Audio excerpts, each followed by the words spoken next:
If you struggle to get customers to attend or really take seriously your quarterly business reviews, then this episode is for you.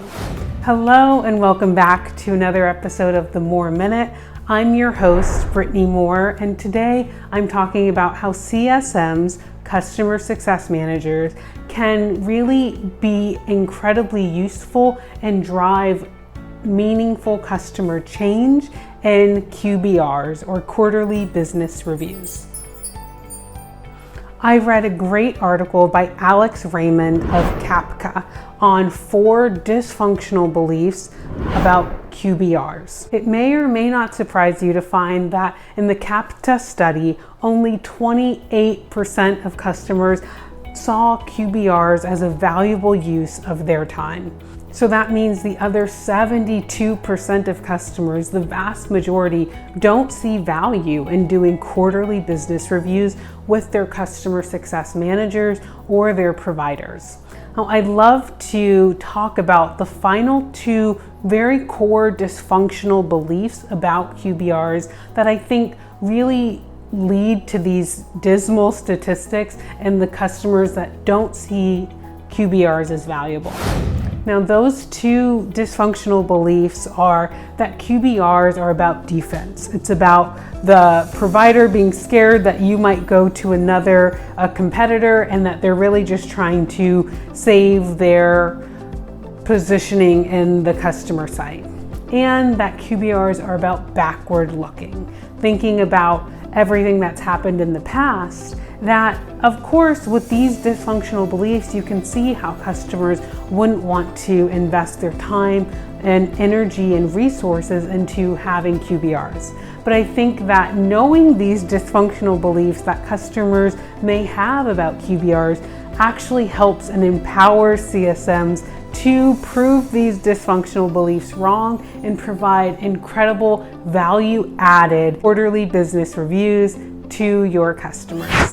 Now, this may mean a host of different options, but really to combat these negative beliefs, I think a key mindset shift is important. So we know that the pre-sales process, what sellers and technical sellers do, is all about painting a vision of what's possible. They talk about the future. They talk about what you can do with this solution. And then CSMs and technical account managers and those of us who come in post-sale after the customer has purchased, we often get seen as not being able to use that art of the possible and that visionary and that future-looking approach. We often keep that only for the pre-sale side, and I think that that doesn't need to be the case.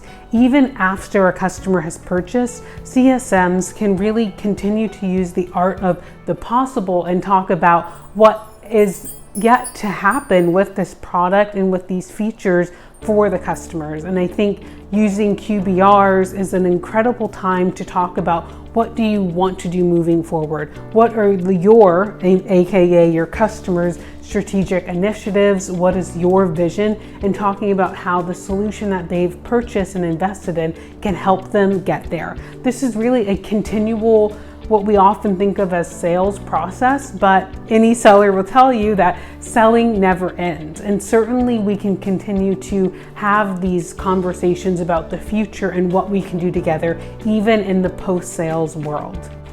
Oftentimes, quarterly business reviews, maybe just by their name, seem to be a little flat, or we're going to, again, that dysfunctional belief of looking backwards. And I think CSMs, knowing this dysfunctional belief, can actively work against that to actually use quarterly business reviews, piggybacking on what I mentioned before of using them for forward movement, visionary thinking, but also even as a brainstorming or a collaborative approach or time where you can truly work with your customer, get your hands dirty, and look at the future in terms of what do we want to do, what do you see as the vision that's happening with this specific solution and with your customer as a whole. So I hope that these tools and tips have been helpful for you in getting you to be able to convey the true value of quarterly business reviews to your customers. Feel free to check out previous videos I've done all about QBRs and how you can really get real value out of them, and as a CSM, how you can lead them to not only increase your perception at your customer site, also to use them to build emotional loyalty, which I have a video on that as well, and not just behavioral loyalty, which all sets you up to reduce the amount of churn or defections that you see as a customer success manager.